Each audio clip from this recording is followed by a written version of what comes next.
Oh, yes. It is the Anthony Cumia Show. It is Sunday night. I am actually here live in New York City.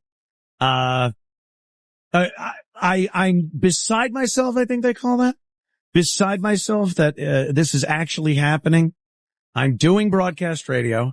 I'm in New York City, and I have one of my favorite people here as a guest tonight. I thought he died in 1945.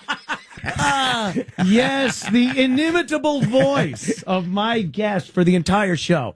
I took the segment thing and threw it away because my guest will be here.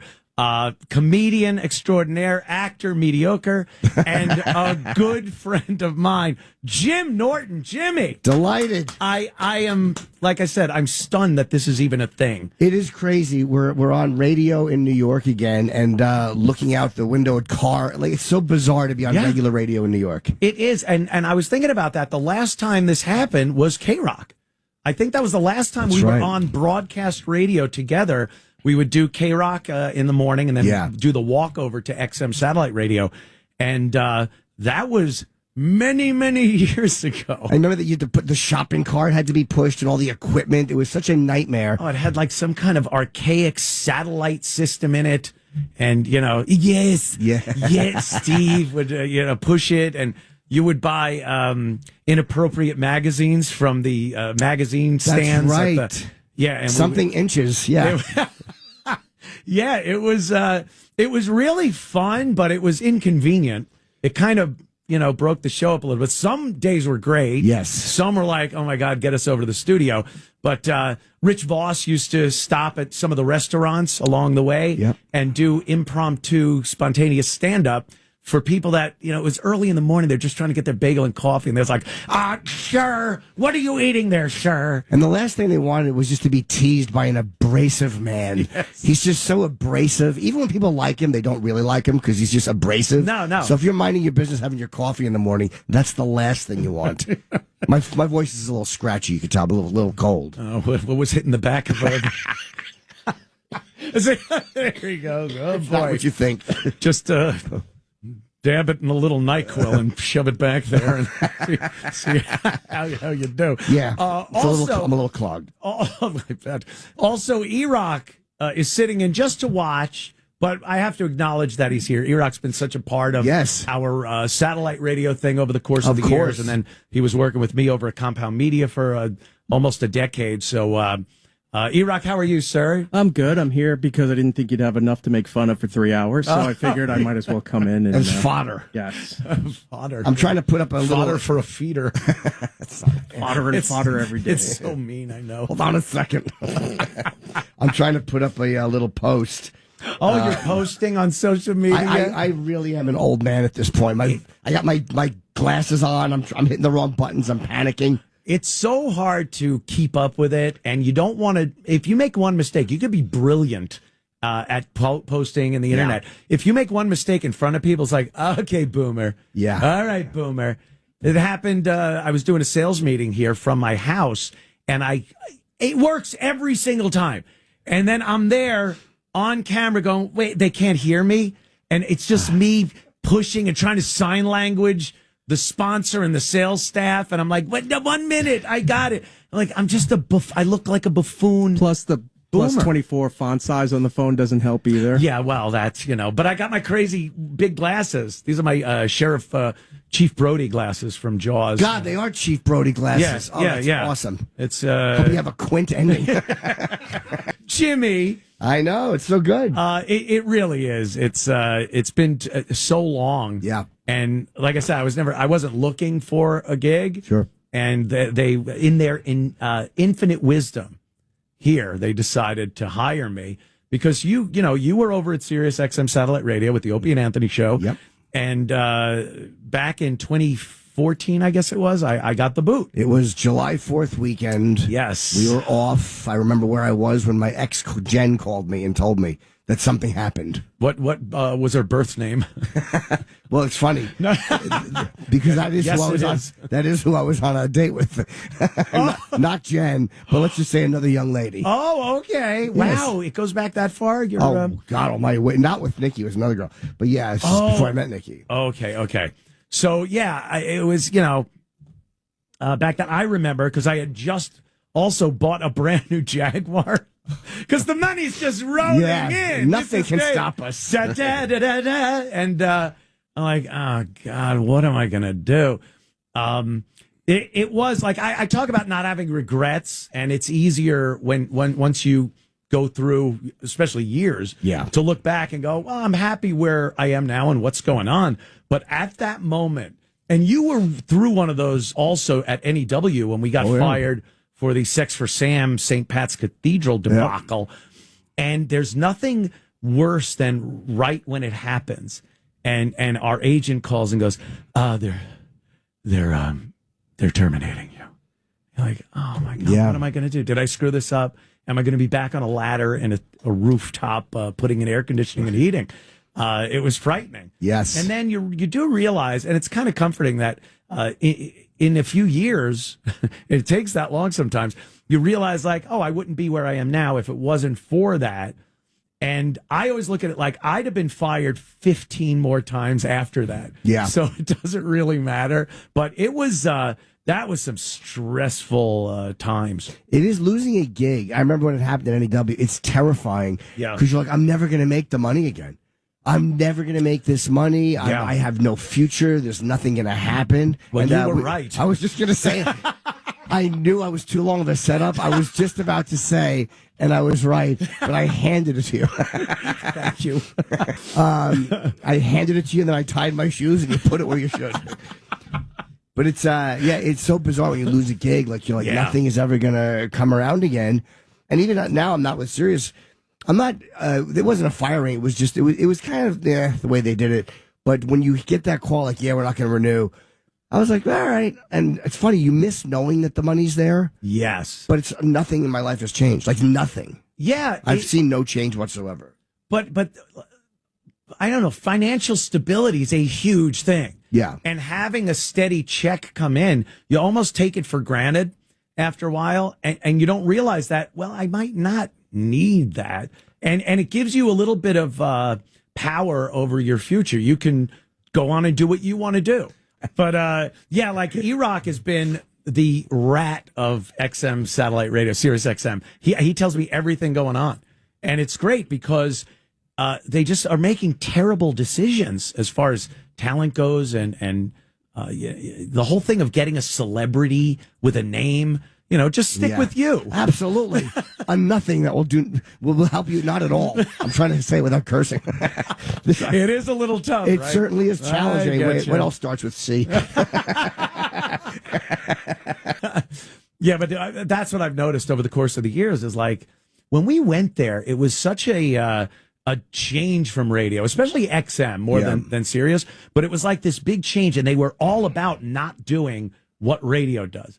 And now XM was. Yeah, XM was, not Sirius not XM. Sirius, yeah. And it's so weird that technology went from having to put a satellite up orbiting the goddamn planet. Yeah. And now you just pick your phone up, and I could listen to Spotify and make my own playlist and things like that. But the only real commodity left is personality driven. They can't just make that out of thin air and put it on. So they try. Yeah. They try. Yeah. Well, they hire these celebrities, big names. Sure. And they give them hundreds of millions of dollars, and they don't bring anybody in. Because they're not really that interesting. Like, most of them are very guarded.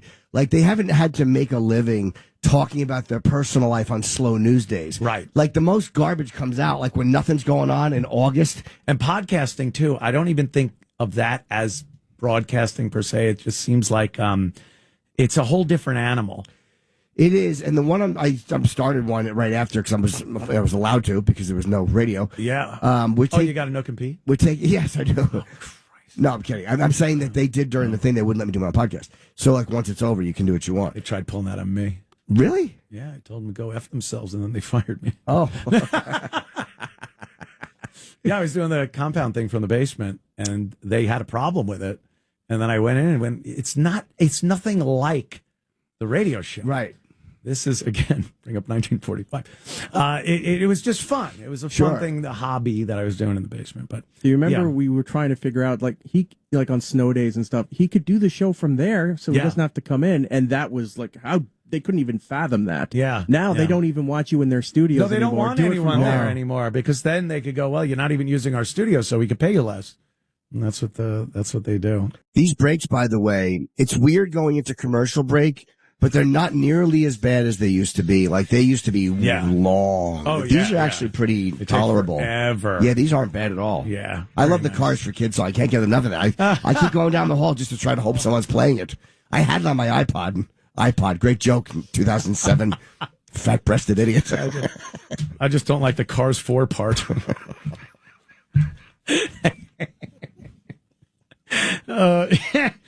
I was thinking the other day, like, reminiscing about the old O&A show and some of the celebrities we had come in, and it's amazing. Like, some of them were, you'd never expect to meet people like that. One of my favorite interviews was Ray Liotta. Oh, he was great. That was at XM, though. That was over at the old XM, That was right? at the old XM. Yeah. But like with everything, NEW, all those various iterations of the show. And you, of course, Ozzy, I know that was just a huge thing for you. The first time he came in, you were, I couldn't talk. You couldn't. I couldn't talk. I just sat there. Yeah. Like, Gene Simmons was the first giant one for me at NEW. Yeah. And Ozzy was XM. Ozzy called in in the afternoon on his way to a helicopter. The helicopter. Yeah. That was one of the greatest moments in O&A history. It really was. The birthday present. Yeah. You brought books. You went to the bookstore. And I mean, I know you well enough to know you put so much thought. A lot of thought. Into every single one of these books you bought at Borders or whatever it was, Barnes & Noble, for Ozzy's birthday. And it was Beatles books and music. All Beatles oriented. books. Yeah. And you brought him in, and he was like, "Oh, thank you, Jim. It's wonderful." And he left and forgot the books. Yep, he left the didn't books. take them, and it was hilariously funny. It's the only way that should have worked. It worked the way it should have. And he sent Tony Dennis, who was his assistant at the time, back in. And we were like, but he wanted Ozzy's cup. Ozzy had left his cup. Because he was sick, and he had like a special cup he was drinking out of. And then we had to go, also, could you please take the books? Didn't. They stayed there for years. They did. They stayed there for years. Books. And then a few years later, I'm in Los Angeles after I got to know him a little bit, and I'm with Jonathan, and who's my manager, and my ex-girlfriend Jen. We're all going to meet for lunch, and I texted Ozzy, and he goes, "Are you in LA?" And I go, "Yeah." He goes, "Why don't you come over? I'll play the new record for you." Oh, so I just left my manager and my ex-girlfriend at a restaurant and went to Ozzy's house and listened to his record. Of course you would. Yeah, that's like, and they should understand. They totally did. Not only was I okay with doing that, if it was my current wife, and it was literally, if she was getting last rites, I would leave and then go celebrate with Ozzy. That's great. Yeah, because I remember that, like, the first time Ozzy came in and everything, and it was huge. But it was such a great perk of doing the radio show to meet some of these people and, talk to them, ask them questions, see how weird they are in real life. Like, who was it? Was it not, who was the guy? I always get him confused with Liam Neeson, but it's not Liam Neeson. It's the Willem Dafoe. No, somebody else with Jet Black. Everyone. Oh, Gary Oldman. Gary Oldman. Yes, yeah. Gary Oldman was a weirdo. Yeah, he was a little crazy, a little nutty, but funny. But you get so used to seeing them in movies, and especially if they have a certain attitude, a part they play better than others or more often than others. So you kind of like, I expected that, but this guy's out of his mind. Yeah, there was some uncomfortable. I have a hard time doing it too. Like, for me to get like really crappy with somebody, I have to be angry with them, or they have to do something like that gets me past that point. Like, I'm not good at just being confrontational with somebody for no reason. Right. Especially if they're being nice. Jesse Ventura was that's the example. Huge moment. So memorable. It's on video. Yeah. So it's all over YouTube. It has been for years, and it's one of the most popular things that ever happened on the show. I'll still get messages from people and they'll be like, I saw the Jesse video, you should kick your ass. And I'll write back, you're mad about an argument two guys had 16 years ago? Shut up. Shut up. The speed at which you came out with riffraff hairdo, that's what did it. That put it over and made it so memorable. Jesse was mad, and he kept saying, like, thank you for your service. Yeah. Like, you know, he was the guy and then that touched him like really. Yeah, my he back, had my you back, very, very hard. And you just had it at that point. I didn't like that at all. Yeah, I don't yeah. like being alpha. I'm not a tough guy at all. It just set me off. And I kind of, that's another one. I don't regret the argument. No. But I regret that we never talked after because it was just so, I mean, it's so stupid. Like, I don't have any bad feelings towards the guy. I don't care about him at all. He's still alive, you know. Yeah. You might bump into him at some point. I doubt it. Have him on your show. I'm off the grid. I go to Mexico in the summertime, and I get off the grid. I don't have a phone. I don't have, what else? Walkie-talkies. And you're like, what do you do down there? Off the grid. All right. They didn't allow me on Plum Island. I told them I was a governor, and I took the boat over. It's like, yeah, it's a virus island, but I'm a governor, a fighter, a Navy SEAL. Got it. God, what an overinflated sense of self-worth. Yeah, he really was a bit verbose about his accomplishments. Speaking of overinflated, how are you, E-Rock? Doing fine. That's uncalled for. It is so uncalled for. You actually look good. I don't mean that to be shocked. Right? I mean, I was happy when I saw you today. You look good. He does Thank look you very good. much. Yeah. Yeah. We'll pay for the chair. We'll be right back after these words.